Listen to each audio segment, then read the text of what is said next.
Hello views, welcome to DJMS Tamil channel. Chellamma சீரியலுக்கான upcoming எபிசோடில் வீட்டுக்கு வந்த செல்லம்மா தன்னோட அம்மா கிட்ட, அம்மா எனக்கு வயிறு வலியாக இருக்குது, அதனால இந்த பரிகாரத்தை என்னால் செய்ய முடியாது அப்படின்னு சொல்லிட்டு சொல்ல, லக்ஷ்மியும் இதை பற்றி பூசாரியை பார்த்து பேச, பூசாரியும் சொல்கிறாரு, இந்த நேர்த்திக்கடன் யார் செஞ்சா என்னம்மா, செல்லம்மாவுக்கு பதிலாக இந்த பரிகாரத்தை வேறு யார் வேணாலும் பண்ணலாம் அப்படின்னு சொல்கிறத பார்த்து அதுக்கப்புறம் சிதுவை வந்து பண்ண வைக்கிறாங்க. இன்னொரு பக்கம் மேகாவும் அந்த ஆட்களை வச்சு சூழ்ச்சி பண்ணுறாங்க. அதுக்கப்புறமா மேகாவுக்கு உண்மை தெரிய வருது, செல்லம்மா இந்த பரிகாரத்தை பண்ணலை, சித்து தான் பண்ண போகிறாரு அப்படின்னு சொல்லிட்டு.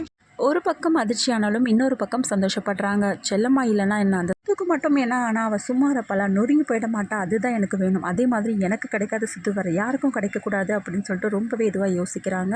மன்னிச்சிடுங்க சார், என்னால் இந்த பரிகாரத்தை பண்ண முடியாமல் போயிடுச்சு, உங்களால் இந்த பரிகாரத்தை பண்ண முடியுமா சார் அப்படின்னு சொல்லிட்டு கேட்க, என்ன செல்லம்மா நீங்கள் இப்படி சொல்லிட்டீங்க, எனக்காக நீங்கள் எவ்வளோ பண்ணியிருக்கீங்க, உங்களுக்காக நான் இது கூட பண்ணக்கூடாதா, இது உங்களுக்கான வேண்டுதல் கிடையாது, இது நமக்கான வேண்டுதல் அப்படின்னு சொல்லிட்டு சித்து ரொம்பவே சந்தோஷமாக சொல்கிறாங்க. இது திருவிழாவுக்கான எல்லா ஏற்பாடுகளும் வந்து நடந்துடுச்சு. புள்ளிக்குள்ளே இறங்கிறதுக்கு முன்னாடி சித்து என்னென்ன பண்ணமோ எல்லாத்தையும் பண்ணிட்டு அதுக்கப்புறமா கோயில் முன்னாடி வராரு.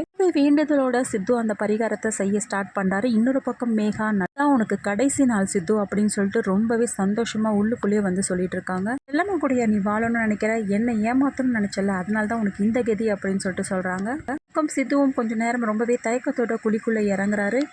தாங்க முடியாம திடீர்னு அந்த குழிக்குள்ளேயே விழுறாரு. அதுக்கு அடுத்து ரொம்பவே துடிச்சு போறாரு சித்துவும். சித்துக்கு இதை மாதிரி ஆயிடுச்சு அப்படின்னு சொல்லிட்டு எல்லாருமே ஒரு பக்கம் கண் கலங்கி போக, செல்லம்மாவால் பேச முடியாத நிலைமையில இருக்காங்க. இந்த நிலைமையில இருக்கிறத பார்த்த செல்லம்மா, என்னாலதான் உங்களுக்கு இந்த மாதிரி ஒரு நிலைமை ஏற்பட்டுச்சுன்னு தன்னைத்தானே தாழ்வா யோசிக்கிறாங்க செல்லம்மாவும். பக்கம் சித்து படிப்படியா குணமாகிட்டு வராங்க. செல்லம்மாவும் சித்து வந்து நல்லா பாத்துக்கிறாங்க. இன்னொரு பக்கம் மேகாவும் என்ன பண்ணாலும் சரி எல்லாமே சொதப்பலா தான் முடியுது அப்படின்னு சொல்லிட்டு ரொம்பவே எரிச்சல் அடைகிறாங்க.